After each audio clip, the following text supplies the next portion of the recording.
السلام عليكم، انا محمد وهذه قناتي ديال تلخيص الافلام. قبل ما نبداو الفيلم كنبغي نقول لكم بغيتكم كاملين تدعموني في هذه القناه الجديده، واذا كانت شي حاجه في الالقاء ما عجباتكم قولوها لي نبدلها وخلينا نبداو. الفيلم ديالنا كيبدا بواحد العصابه اللي كيخطفوا الدريات، وهنا كنشوفوا انهم توصلوا بحموله جديده واللي كيسكانيو فيها هذه حيه هذه ميته. المهم اللي حيه كيدخلوها واللي ميته كيرميوها. الدريات ما فاهمين والو، كلهم كيتباكاو. شويه كنشوفوا واحد الطوموبيل ديال الشرطه هرست الباب ودخلت عليهم، وفيها واحد البوليسي اللي كيبان عليه ما كيتفاكش. الدريات غا شافوه وما يتهناو وعرفوا انهم اخيرا غيخرجوا من هذا المشكل. البوليسي ديالنا جبد الفردي ديالو ما كاين غير الاسئله. البقيه ديال الدريات مع من كتخدموا شويه واحد منهم قال لي حبيبنا تليفون كيصوني. البوليسي ديالنا جاوب وهو يشوف ان بنته شادينها له، اذا كانوا سابقينه بخطوه لقدام. ونبقى كيبكي وكيطلب فيه باش ما يأديوليهش بنته، ولكن المسؤول تما قال له ان هذاك اللي وصل لك هذا الخبر اللي انت عارفه قولها لينا وبنتك غتكون عندك. باش تفهموا فالبوليسي هو اصلا تيفطلوا غير اوديو، ما عرفش شكون هو الشخص اللي بيع بهم. طلع الصباح وكنشوفوا الدريه الصغيره اللي كارها الوضعيه حيت باغا يغسل ليه الموتور عاوتاني، غتعطل مره اخرى على المدرسه. شويه واحد مول الطوموبيل ضرب في واحد الطايه ورشها بالماء،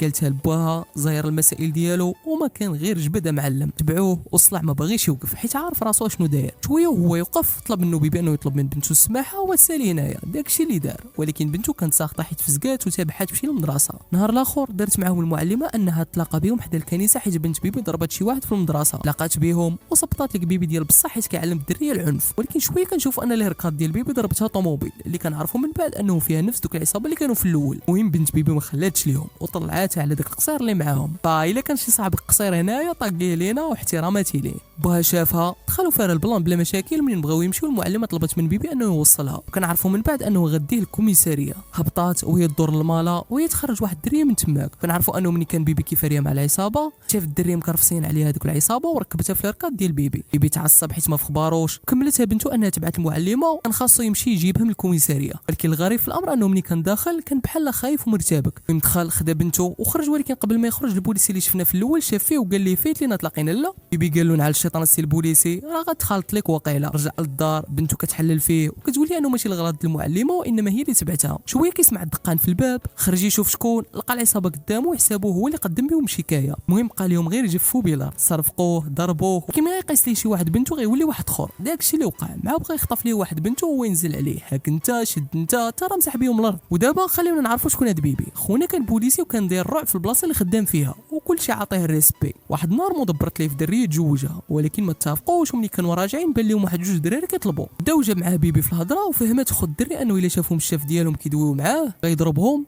وغيذكر البغار ووجد زرواطه. جا هو يعطي واحد المسمنه للدري الصغير ومشى عند ساسي وقال ليه دور غير اخونا احسن لك. ساسي سلكا حيت مو معاه وحصر الطوموبيل في بلاصه قريبه وانتم ما عارفين شنو يوقع. مسح بهم الارض وفي الاخر خدا الدراري والعصابه اللي تعطبات كامله للسبيطار. تما تلاقى مع الطبيبه اللي انتم عارفين ورمضان هذا الدراري. في الجهه الاخرى كيبان لينا رئيس العصابه اللي كان حاكمه في ديك المدينه والمسؤول على دوك الدراري اللي كيتشفروا وكيتباعوا. رجعوا دابا عند ساتيا اللي صافي عرف موال الطبيب وقال لها انهم خاصهم يتزوجوا. مو طبيعه الحال بالفرحات عليها. نهار الاخر ساتيا خدام تبان ليه واحد جوج جالسين في الكوميساريه من الصباح. طلب المساعد ديالو يدخلهم وعرف ان بنتهم تخطفات ليهم. سمع هاد الهضره جمع الوقفه ومشى يقلب عليها، تبع الكاميرات ولكن والو. شويه لاحظ انه واحد الكلب اللي كانت كتوكلو بنت دوك الناس فين ما كدوز شي جيب كحله كينبح. هنا فهم البلان انها خطفتها جيب كحله. زو الكلب ومشى يقلبوه في واحد الغابه قريبه. قلب يا ما تقلب في الاول لقاو الكتوبه ديال الدريه وتاكدوا انها هنايا. وهي كتبان لينا خارجه من الغابه وحالتها حاله. تكرفس عليها شكون ولد داك رئيس العصابه اللي شفنا في الاول. وما كفاش هادشي كب عليها ليسانس.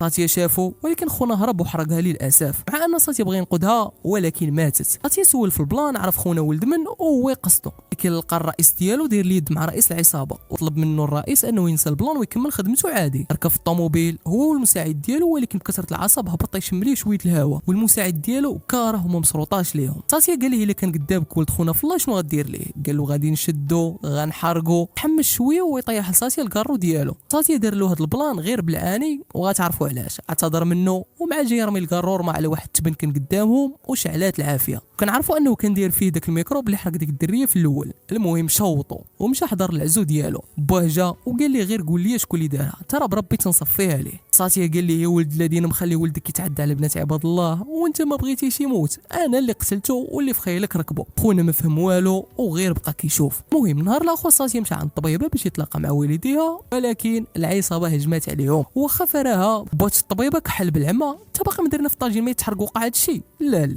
ساتيا كره مشى ديريكت عند رئيس العصابه وهو يعتقله بتهمه محاوله قتل شرطي. حرقوا ليه الطوموبيل ديالو ولكن هددهم انهم يقتلوه الا ما خلاوش يعتقلوا. المصيبه ان الرماد ديال ولده تزلع في العشيه. كنشوفوا خونا داخل الحبس وساخط، واخا دبروا ليه في اخلاء سبيل ولكن ما بغاش، باين انه كيخطط لشي حاجه. الليل ميرا قنعت باها وتزوجت بساتيا ومن بعد ولدوا بنيته. وكيسحب لكم سال الفيلم هنايا ترى يلا غادي يبدا. دازت شي 3 سنين من بعد وفي واحد الليله موت ساتيا كنشوفوها هي بنت ولدها دوش ليها. ساتيا ومراته كيطيبوا العشاء وكل شيء غادي بخير. من تسمعوا كل شيء غادي بخير عرفوها غادي تقربل. ساتيا الله كان باغي يحيد واحد الحشره من راس ميرا. المهم مني اسبق من العمل رمضان هذا الدراري حتى كتجي قرطاسه الكلوه. وشكون غادي يكون؟ حبيبنا اللي دخلوا ساتيا للحبس. تيراو في ساتيا حتى هو وصل خو ولد الالي مزيان ترشحتو حتى طابو لي جنابو. المهم ساتيا فقد الوعي وحبيبنا سمع صوت بنت ساتيا في التليفون وعرف انها كاينه في الدار.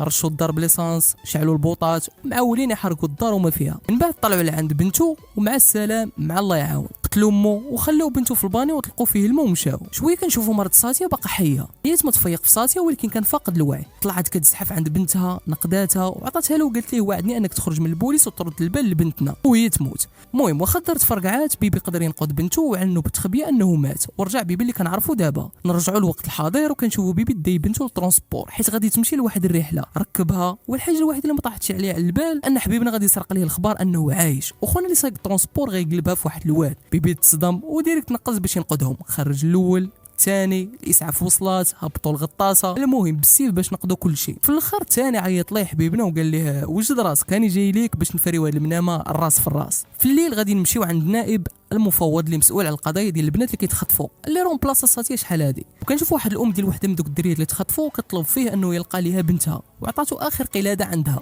كان موعده انه يلقاها ليها ولكن بقى كيصدر فيها وقال لي راه بنتك ماتت. خرجت المراه كتبكي. شويه كنشوفوا الضوء طفى في الكوميساريه وغنعرفوا ان هاد الساعه اللي غادي يدوز هي اكفى ساعه في حياته حيت بيبي رجع لساتيا اللي كنعرفوه. من بعد ما ركب فيه الرعب حتى بغى يديرها في سروالو شنق وعيط لكالي المساعد ديالو القديم اللي كان كيتسخر لهم في الكوميساريه وقال ليه رجع الفلوس لمواليهم. بنات دوك العيالات اللي كانوا برا فكان لقى ليهم بناتهم وداهم عند والديهم. النهار الاخر كنشوفوا المفوض بنفسه كيحقق مع كالي وكالي قال لي ان ساتيا اللي قتلو. المفوض قال لي اش كتخربق؟ لا انت خاصك تمشي ل 36. في الليل كنشوفوا ساتيا كيترينيو مورا كاع الادله والمعلومات على ناناجي. من برا في الدنيا مقلوبه، شي كيقول لك ساتيا رجع، شي كيقول لك الشبح ديالو حيت راه بلبلها ديال بصح. هنا كنشوفوا نقاد هاد الدريه من هاد العصابه، هنا كنشوفوا قضى على هاد العصابه اللي كانوا خاطفين هاد الدريات. هادشي كامل كيوقع وناناجي جالس كيشوف الامبراطوريه ديالو كتنهار قدامه ما قادر يدير والو. ساتيا ملي مشى يصفيها لاخر واحد في عائله ناناجي واللي هو خوه. ناناجي في نفس الوقت صيفط رجالو باش يخطفوا بنت ساتيا والمعلمه. وخا قتل ساتيا خو ناناجي فناناجي حتى هو واخا عياو ما يقاوموا ولكن خطفوهم.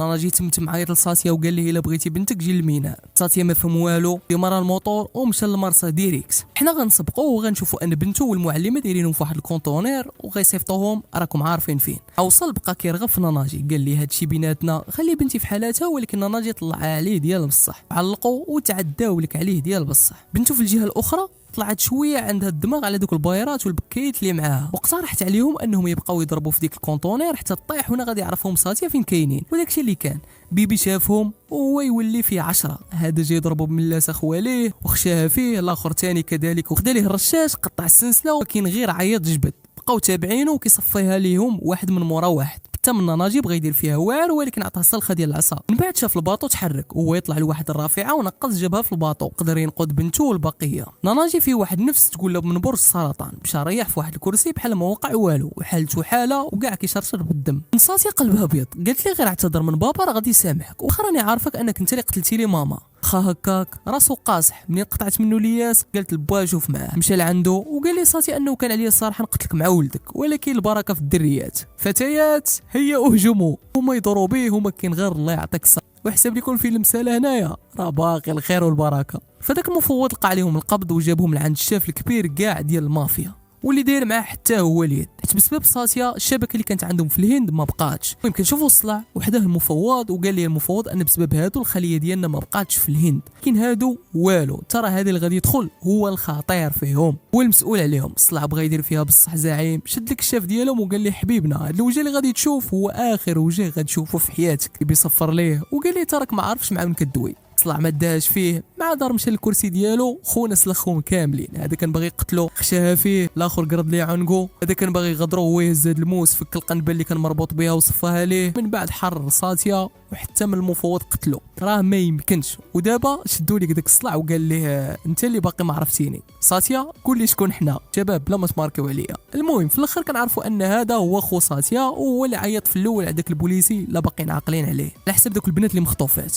وهنا كيكون سالا الفيلم ديالنا، دعمونا بلايك واشتراك حيت هذا هو اول فيديو ليا في القناه، وبطبيعه الحال غادي يكونوا اخطاء فاسمحوا لنا الشباب، وصحوا لنا الاغلاط في التعليقات. وتالي هنا كنقول لكم السلام عليكم.